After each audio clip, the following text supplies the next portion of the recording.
of the report of the Ethics Committee chaired by Senator Naija and of other contributions that have been made, including the very, very insightful summary by the Senate leader.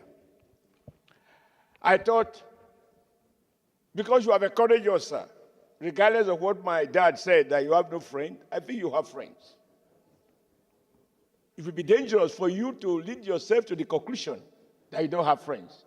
How can you preside over affairs of enemies or people you don't trust? That trust line between the leadership and the followership must be serviced. But it can be brought under test in moments like this. My advice is that the quality of a leader is tested when you are under severe provocation, how you manage it, which is why I appreciate the way you have even admitted to more complaints as if nothing had gone wrong. Sometimes in leadership we face those temptations. I thought I should share with my very good friend and sister and also our in-law my experience on the floor of this Senate. I went on China television, in my opinion, to defend the Senate. When we were being accused of spending money here and there, I said, no, I bought my own furniture, etc. A distinguished senator said I had breached his privileges. On that occasion, some people spoke in my favor. But there were few who insisted that what I said was in bad taste. I asked myself there and then, who will cast the first stone that he has never lied? Sorry, he has never erred, if I have actually erred. But on this occasion, my intention was to defend the institution. And yet, some members felt offended. I have been a governor for 8 years. I was re-elected. I didn't do a receipt. I chairman the governing party for 2 years. I was removed. I didn't go to court. So once I noticed that there were some senators who felt that my comment was embarrassing to them, for me, it is a mark of strength to admit that not being my intention, that I apologize to those who felt offended by my comment, even as my intention was very noble and clear as far as I was concerned. I think that to apologize is not to belittle yourself. And even the Holy Bible says, and this is where I want to appeal to those who have taken very strong stand, that any sin we commit, once we admit to the fact of our failing, of committing, of breaching any of the 10 commandments of God, that if we apologize to God and confess that we will not do so again, we can still see the kingdom of God. I think it is based on this logic that the committee created a window.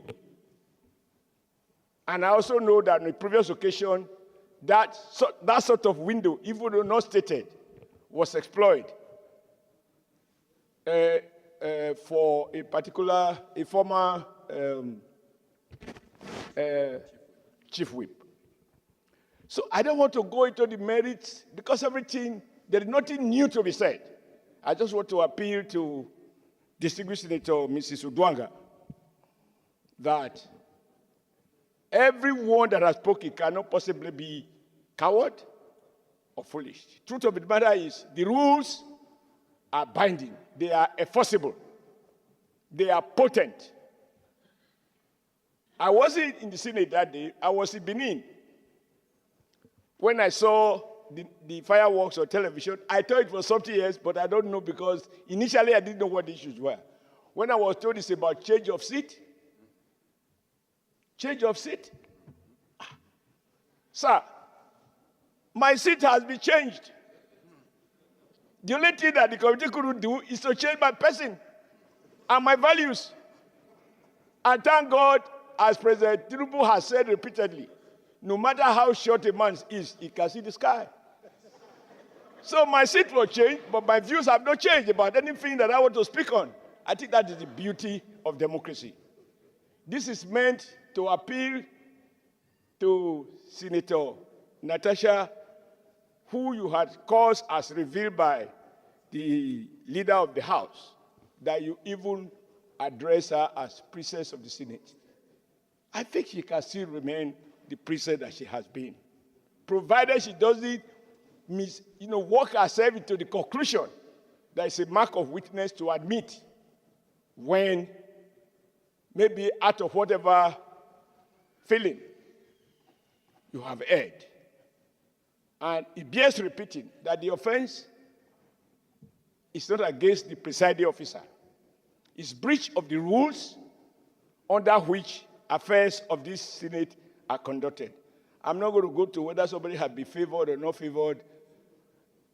In life, what you do think is a favor, somebody else will see it as a favor. So I want to appeal to you, Mr. President. It's not an easy thing to sit there and